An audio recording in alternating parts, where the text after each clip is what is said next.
Hi everyone, this is Hana. I want to be reborn as a white male.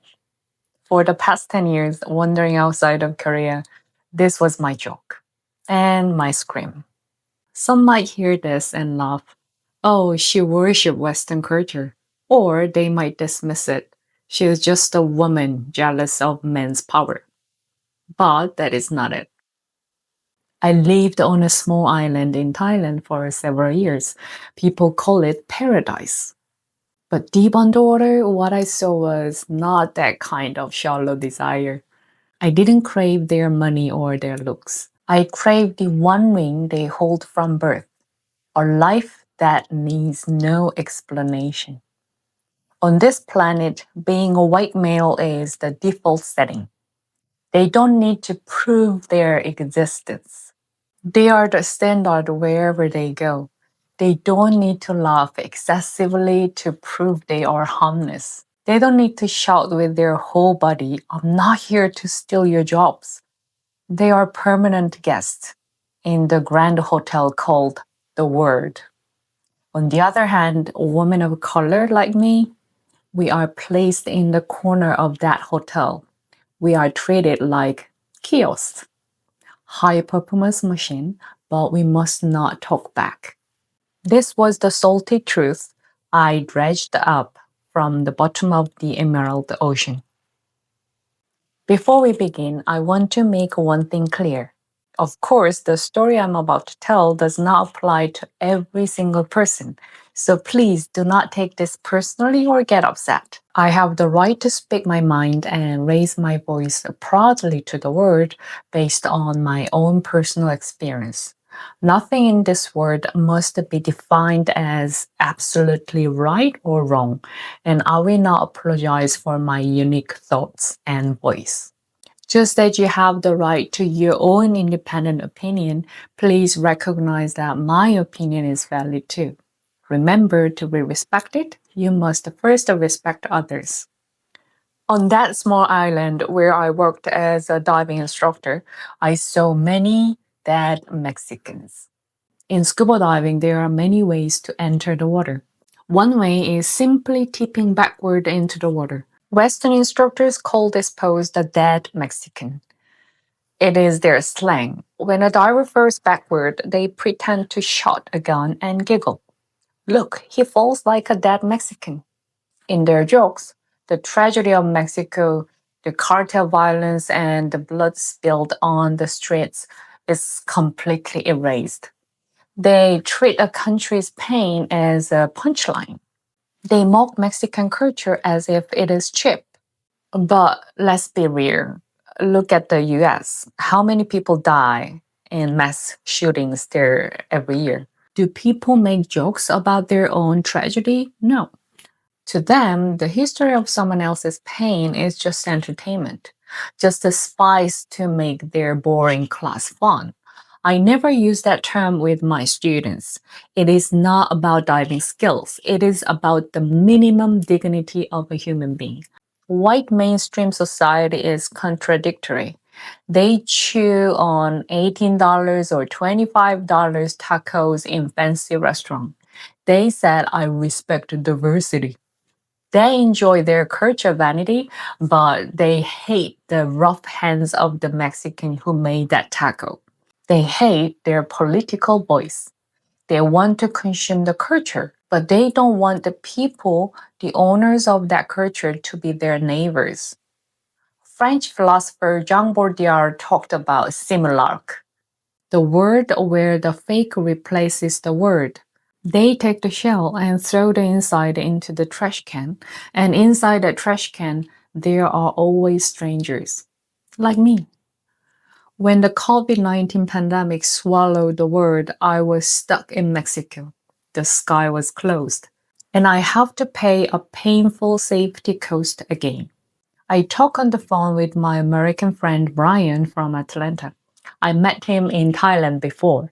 He said he had traveled to Mexico many times. He asked about my accommodation. When I told him, he said sarcastically, oh, fancy.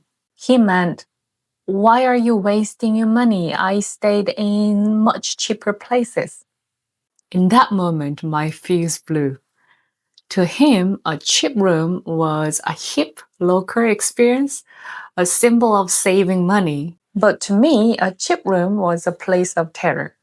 Neighbors doing drugs, water flooding the room when it rains, and people yelling, China, China at me on the street. I had already stayed in cheap rooms before. I experienced all of that. I shot back at him, Brian. Hey, Brian, listen. For me, fancy does not mean luxury. It means safety.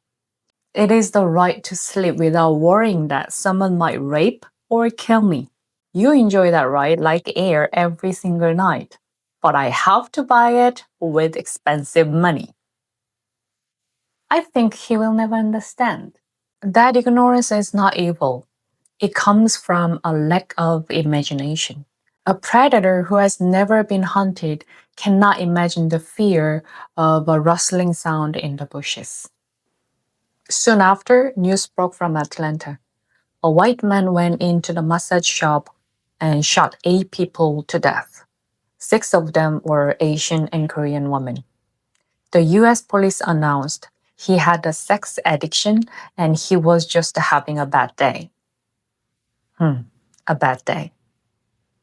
If the shooter were Muslim or black, he would have been labeled a terrorist immediately. But a white male gets a personal narrative even when he commits murder. He gets a chance to be understood. This is the peak of power. They consume Asian women in only 2 frames: obedient service provider or sexual fantasy. When that object makes them uncomfortable, or when they think she is tempting them or invading their territory, they pull the trigger without hesitation. It was a clear gender-based hate crime, but the word turned him into a pitiful mental patient. White people enjoy black music and hip hop. They go crazy for K food, but they are silent about black lives. They are silent about Asian safety. This is a giant hypocrisy. They want to suck the sweet juice of our labor and culture and spit out the skin. We were supposed to be invisible ghosts for their convenient lives, or silent kiosk. My jealousy often went to the wrong place. I used to complain to my close friend Claude. He was British. You were so lucky. You were born with English as your mother tongue and you can live anywhere in the world without any discomfort. It was true. And Claude was inside the language cartel of white society. He's so sarcastic, so he likes it. Claude, he admitted that he was inside the language cartel of white society. In the global diving world, all information is updated in English first. While non-English speakers wait for translations, they already get the information and run ahead. We pay the same membership fees to the organization, but they drive on an information highway while we crawl on a dirt road.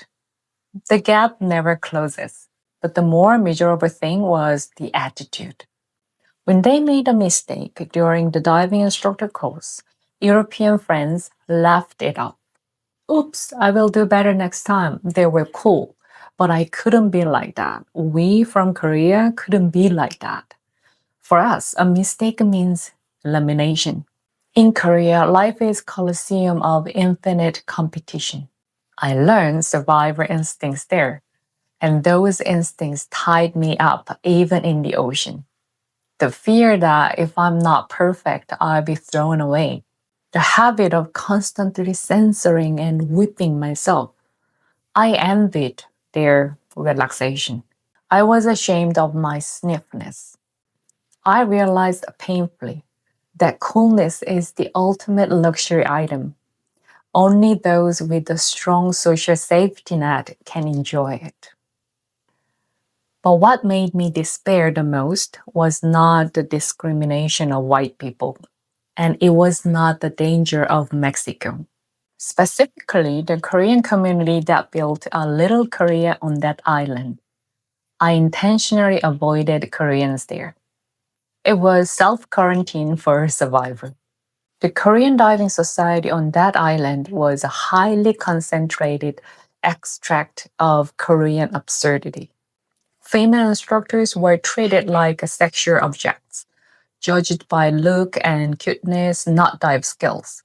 If you stood out or if you didn't bow your head to their cartel, you became a target of rumor and witch hunts. There is a Korean proverb, if a cousin by land, my stomach hurts, meaning we hate seeing others succeed. This proverb was science there. When I settled down working in English at a Western dive center, their jealousy turned into a blatant threat. I realized then hell is not a place, hell is people. They escaped to Korea too. Why do they repeat the Korean hierarchy and hate even in a place called paradise? Their bodies left Korea, but their souls are still trapped in that narrow peninsula. Discrimination from white people? At least I can say they are others. My defense mechanism works. But getting stabbed by people who speak the same language and eat the same food, that shred your soul. I ran away because I hated the system. But to make a living, I had to adapt to another system and politics. This fact pushed me into a swamp of deep nihilism. There is no paradise anywhere. Where humans gather, the stench of contradiction always follows. When anger and despair filled up to my throat, what saved me was a paradox, admitting that we are already doomed. I was having dinner with my friends, Will, an Australian, and Jim, another Australian and Lebanese immigrant. And that night, we talked about what is Australia? Is it a white country? Is it a country of immigrants? Or is it stolen goods built on the massacre of Aboriginal people? Will talked about simulation. He said in 20 years, the standard Australian face will look like a mixed Asian like me. I laughed mischievously and said, hey, technically, you white guys are all illegal immigrants too. You stole the land from the natives. Will looked blank for a moment. Then he clapped his hands and laughed. You are right, you're true. We are all immigrants and invaders. In that moment, we didn't objectify each other. Not as a white or Asian, not as male or female. We just sat facing each other as refugees of the same era, drifting in climate crisis, political chaos, and identity confusion. We clinked our glasses and shouted, we are fucked. That toast gave me a strange liberation. No matter how hard I struggle, no matter how much they shake their privilege, the world is dying anyway. We are all on the same boat, heading for destruction. In front of that giant nothingness, race, nationality, and gender seem as meaningless as rearranging that chair on the Titanic. Whether you dance with hope or crawl in despair, we are all doomed anyway. This thought didn't lead me to defeatism. Instead, it gave me the freedom to sleep soundly tonight. When you struggle not to fail, when you try to prove yourself, humans are unhappy. But when you admit you are doomed, real life begins. My close friend Claude, who had now left this world, once told me, don't run away. Learn to dance with your shadow, my friend. I don't wander looking for paradise anymore. I needed courage to run away from Seoul, but now I know I need the courage to endure in the place where I ran to. My wish to be reborn as a white male has changed. Now it is a cold resolution. I know the ugly structure you're hiding, and I will testify. Living as a stranger is exhausting. The gaze of discrimination is sharp, safety is not guaranteed, and the jealousy of my own people is persistent. Through the discrimination I faced, I gained a moment of awakening.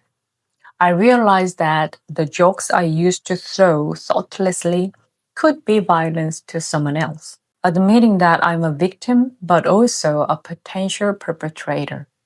That is my growth and harvest.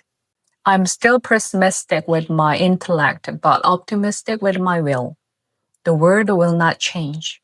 Humans will still be hypocritical. But inside this contradictory world, I will carry my own air tank. And I will swim through this ocean called the world. I don't need to be born as a white male in my next life. It doesn't matter. I will remain as myself. I will record all this absurdity. I will chew it and swallow it. And I will remain as a classy witness of this doomed world. This is not a bad life, huh? As we divers always said, living the dream. Thank you so much for listening to my story. If you have any thoughts about privilege, survivor, or your own shadow, let me know in the comments down below. If this video resonated with you, please hit the like button and subscribe to my channel. Welcome to Hana's Island. You're safe here now. I'll see you soon. Take care. Bye.